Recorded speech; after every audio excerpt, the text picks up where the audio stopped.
Hi guys, welcome back to I Am Sikat Vlogs. Welcome back po sa aking channel. So for today's video, may share po ako sa inyo na isang application na alam ko pong makakatulong sa inyo.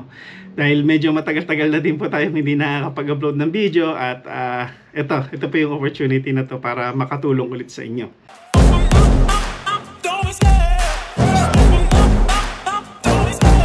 Love the chase and the hunt, and I set the pace when I'm running. I always take what I want and I always give it 100. Don't need a bank, no I'm funded. Play the game like it's nothing. I'm always thankful for something. Don't take for granted, stay humble. Now wake up, it's time to look at the enemy. Look in the mirror. Okay, yung application po na to, ang pangalan niya is Pix Resizer. So ano po ba yung Pix Resizer? So normal naman po sa ating mga official sa barko, o kahit sa mga makinista na minsan nagpapadala po tayo ng email sa ating mga owners, charterer or agent at minsan ina-attachan po natin to ng mga features or kaya maraming mga features. At minsan pagka kumuha po tayo ng features gamit yung mga cellphones or yung mga camera natin, medyo malalaki po yung file. Minsan inaabot po ng MB, 3 MB, 2 MB. So ito pong application na to is makakatulong po ito na paliitin yung file na hindi po mag-suffer yung quality ng pictures. So, ang kinagandahan po niya, pwede po tayong mag-resize ng paisa-isa or pwede po tayong mag-resize ng mga multiple pictures or sabay-sabay na picture. Tapos, kinagandahan nga po yun, hindi po nag-suffer yung quality ng image. So, maganda po itong application na to. Madadownload nyo po ito ng libre. Ilalagay ko po sa description box sa baba ng video na ito yung link para ma-download nyo po siya. So pumunta po tayo sa computer ko. Papakita ko po sa inyo paano po siya gamitin. Okay. So dito po sa computer ko, yung Pix Resizer po, ito po yun. Once na ma-download nyo po siya at ma-install nyo po siya sa computer nyo, ito po yung application niya. Yung itsura ng icon ng application, Pix Resizer. So open lang po natin siya. So kung makikita nyo po rito, meron ditong work with one file. Ibig sabihin, pwede po tayong mag-resize ng isang picture.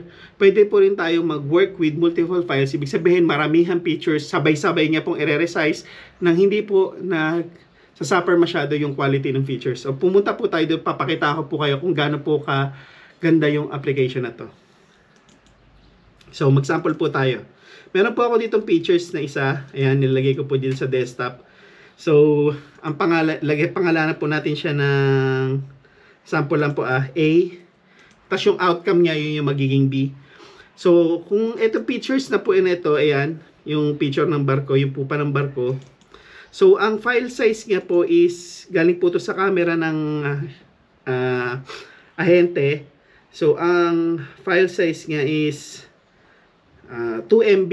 Ayan. So, medyo malaki. So, paliliitin po natin yung file size niya.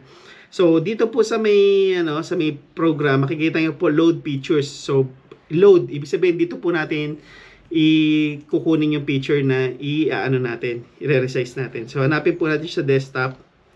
Itong A. Tapos open.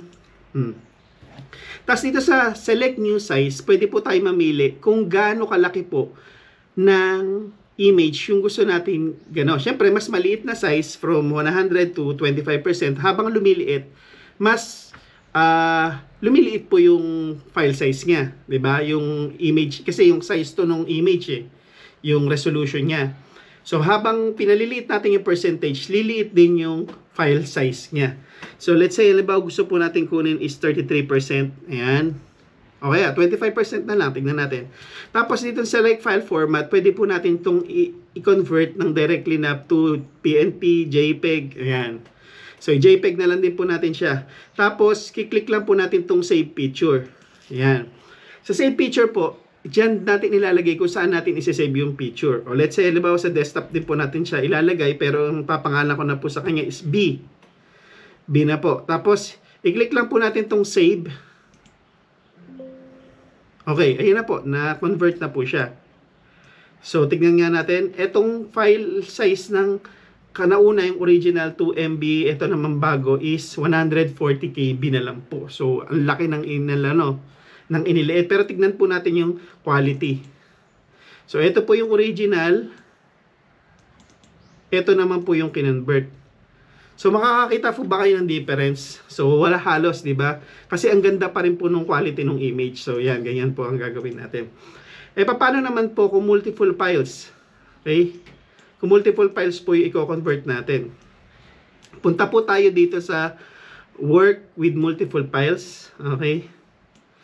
Okay, ganyan. So, ang gawin natin yung source dito sa taas, click natin yung source. Yung source kung nasaan po yung i-convert natin na file. Since multiple nga siya, so ang ilalagay po natin dito is yung, rename po muna natin to. Rename ulit natin to ng, Charlie. Ayan. Charlie.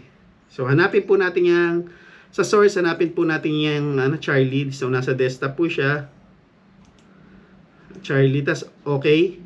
Tapos, destination. Saan po ba natin i-upload yung, yung mga ma-re-resize nga, saan po ba masasave? So, maglagay na lang din po tayo dito ng isang folder sa desktop. Pangalanan po natin D, Delta.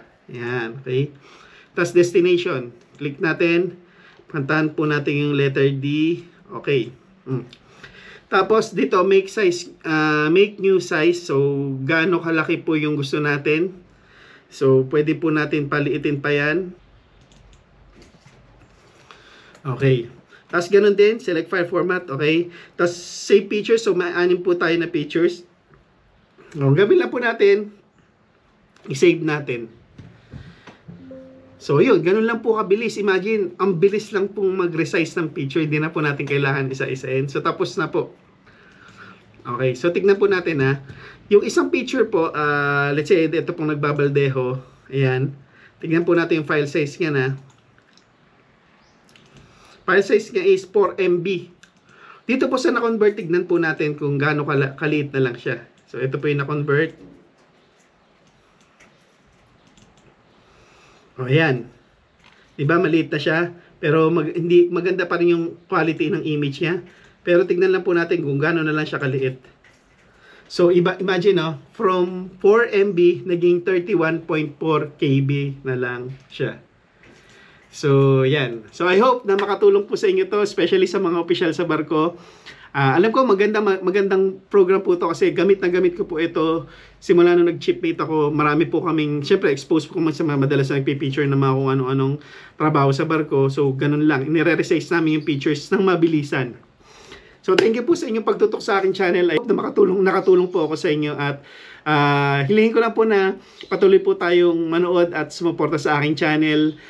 Please like this video and share to your friends para makatulong din po sa kanila. So, maraming salamat po. God bless po sa inyo lahat. Thank you.